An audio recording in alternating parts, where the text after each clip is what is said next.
തമിഴ്നാട്ടിലേക്ക് പോയാൽ തമിഴ്നാട്ടിൽ വിശ്വാസ വോട്ടെടുപ്പ് നടക്കുകയാണ്. മുഖ്യമന്ത്രി വിജയ് പ്രമേയം അവതരിപ്പിച്ചു. കോൺഗ്രസ്, VCK, CPM, CPI, മുസ്ലിം ലീഗ് കക്ഷികൾ പിന്തുണച്ചു.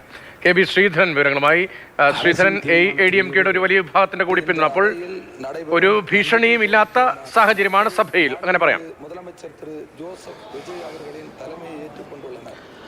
നിലവിൽ വിജയ്ക്ക് യാതൊരു തരത്തിലുള്ള ഭീഷണിയില്ല. അതായത് ഇതിനോടകം തന്നെ 120 MLA-മാരുടെ പിന്തുണക്കത്ത് വിജയ് ഗവർണർക്ക് സമർപ്പിച്ചതാണ്. അവരുടെ എല്ലാം തന്നെ പിന്തുണ ഉറപ്പാക്കിയിട്ടുണ്ട്. ഇന്ന് സഭയിൽ ഈ വിശ്വാസ പ്രമേയം അവതരിപ്പിച്ചതിന് തൊട്ട് പിന്നാലെ തന്നെ VCK, CPI, CPM, കോൺഗ്രസ് കക്ഷികളിൽ നിന്ന്, മുസ്ലിം ലീഗ് കക്ഷികളിൽ നിന്ന് പിന്തുണ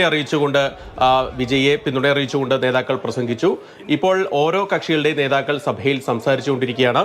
അതിനിടയിലാണ് DMDK നേതാവിന്റെ ഭാഗത്ത് നിന്ന്, പ്രേമലത വിജയകാന്തിന്റെ ഭാഗത്തു നിന്ന് വിജയ്ക്കെതിരെ അതിരൂക്ഷ വിമർശനമുണ്ടായത്. അത് നമ്മൾ ഇന്നലെ കണ്ടതാണ്.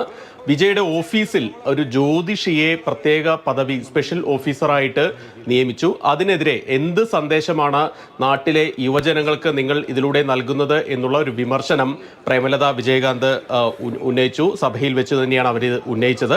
ഏതായാലും ഇനി ഏറ്റവും എല്ലാവരും കാത്തിരിക്കുന്നത് ഈ വിശ്വാസ വോട്ടെടുപ്പിലേക്കാണ്. അതെപ്പോൾ ഓരോ കക്ഷികളായിട്ട് നേതാക്കളായിട്ട് സംസാരിച്ചുകൊണ്ടിരിക്കുന്നു. അതിൽ ഏറ്റവും നിർണായകമാവുക അണ്ണാ DMKയിലെ നിലപാട് ആണ്. EPS വിഭാഗം എടപ്പാടി പളനിസ്വാമി ഇതിനോടകം തന്നെ വിപ്പ് നൽകിയിട്ടുണ്ട്. ഈ 47 MLA-മാർക്കും സർക്കാരിനെതിരെ വോട്ട് ചെയ്യണമെന്നാണ് ആ വിപ്പിന്റെ ആവശ്യം.